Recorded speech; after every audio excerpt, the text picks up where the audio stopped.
Hey everyone, we've all heard the old saying, two heads are better than one, right? But if you've ever actually managed a team, you've probably felt the agonizing truth of another famous phrase, a camel is a horse built by committee. It's a classic paradox. As a manager, how do you actually know when to tap into the collective brilliance of your team and when you just need to step up and make the call yourself? Today, we're bringing you a comprehensive training explainer designed specifically for new and mid-level managers. So let's dive right in and unlock the secrets of team management decision-making. Here's a super quick look at our agenda for today. We'll be walking through the decision spectrum, looking at leader-driven versus team-driven decisions, exploring the hybrid zone, and then we'll wrap up with some common pitfalls and a quick reflection check. Our goals for this explainer are simple but powerful. We're going to define the leadership decision spectrum, master that tricky balance between sole and collaborative authority, expertly navigate the consultative hybrid zone, and figure out how to mitigate those common psychological traps that derail so many teams. Ultimately, this whole thing is about empowering your people and building a rock-solid foundation of psychological safety. All right, let's jump straight into Module 1, the spectrum of decision-making. Take a look at this. This is the Tannenbaum-Schmidt Leadership Continuum. It's a classic framework that maps out exactly how authority shifts back and forth between you and your team. Notice how it's definitely not a simple binary of I decide or you decide. It's actually a sliding scale. Over on one end, you've got the autocratic style, where you, the leader, decide, which is absolutely perfect for high-stakes, time-sensitive scenarios. But as you move to the right, authority slowly shifts through consultative, democratic, and consensus styles until you finally reach pure delegation for those simple, low-impact tasks. Your job as a manager isn't to pick just one style and stick to it. It's to know exactly where you need to be on the spectrum for any given problem. So think about your day-to-day choices. For the simple, regular stuff, just delegate it. Let your team handle it to practice their skills and build up their confidence. But for the complex, brand new decisions, you absolutely shouldn't be making those alone. You need to collaborate with your team to mitigate risk and pull in those diverse perspectives. Because here's the thing. The more time you spend delegating the easy stuff, the more mental energy you and your top performers are going to have left over for the truly high-impact challenges. Moving right along to Module 2, when the leader decides. Look, as much as we all absolutely love collaboration, there are times when a strict top-down hierarchy decision is literally mandatory. High-stakes emergencies or extremely time-sensitive crises just don't afford you the luxury of a cute brainstorming session. If the building is on fire, you are definitely not asking the team to vote on which exit to use. Similarly, things like confidential personnel matters or strict top-down directives mean you have to make the call without a collaborative process. And honestly, in these moments, your team is actually relying on you for swift, decisive leadership. But here's the catch. How do you actually deliver a solo decision without sounding like a dictator and completely destroying your team's psychological safety? Try using a script something like this. I've made the decision to go with option A due to our strict deadline. Here's my rationale, and I take full accountability for this path. Let's discuss how we execute. See what happened there? You're being totally transparent about why the decision was made, but more importantly, you're taking full ownership of the outcome, and you're instantly pivoting the team's energy toward execution. This keeps morale intact while you're firmly holding the reins. Okay, up next is Module 3, when the team decides. Now, when it is time for the team to make the call, you need structure. It can't just be the Wild West out there. You want to follow these 4 steps. First up, find the real problem.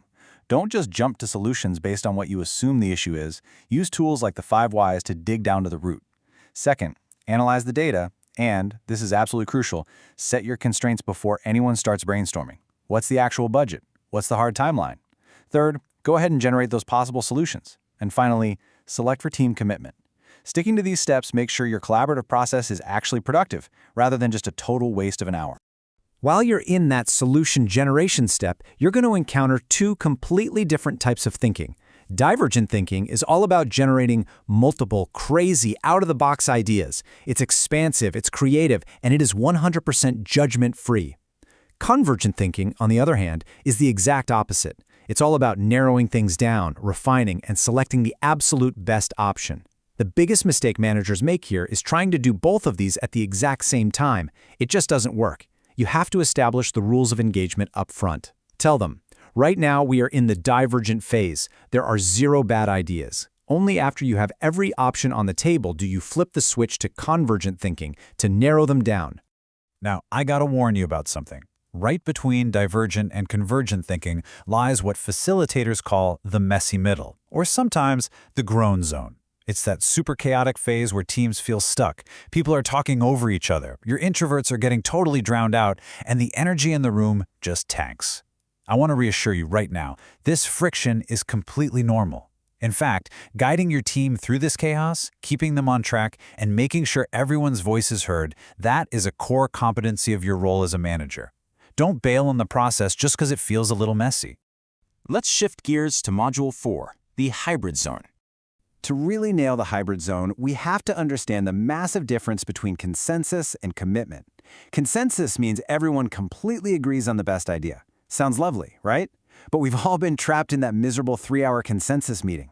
Chasing consensus almost always leads to false harmony, incredibly lazy thinking, or just totally watered-down solutions. What you actually want is commitment. Commitment means that even if a team member really preferred a different option, they feel like their voice was genuinely heard, they understand the why behind the final choice, and they commit to executing it 100%. Remember, you're selecting for energetic support, not total, unanimous agreement. So how do you actually set that up? It's all about setting clear boundaries right out of the gate. You might say something like, I want all your perspectives to inform my choice. Your input is vital, but please know the final call will be mine to ensure we meet our strict constraints. This is how you gather input effectively without committing the cardinal sin of pseudo-delegation. Pseudo-delegation is when you ask the team what they think, but you've actually already made up your mind. It is a huge trust killer. By being super clear up front that you value their input but you own the final decision, you manage expectations perfectly and dodge a ton of team frustration down the line. Almost at the finish line. Let's dive into Module 5, Pitfalls and Mitigation Strategies. Our first major trap is analysis paralysis. You know the feeling. It's that sheer inability to make a choice because you're either drowning in a sea of data or you're just absolutely terrified of making a mistake. In the modern workplace, information overload is a very real threat. It drains your team's mental energy and leads straight into decision fatigue. That's where people get so exhausted from analyzing that they either make super impulsive choices just to get it over with, or they just avoid making a decision entirely.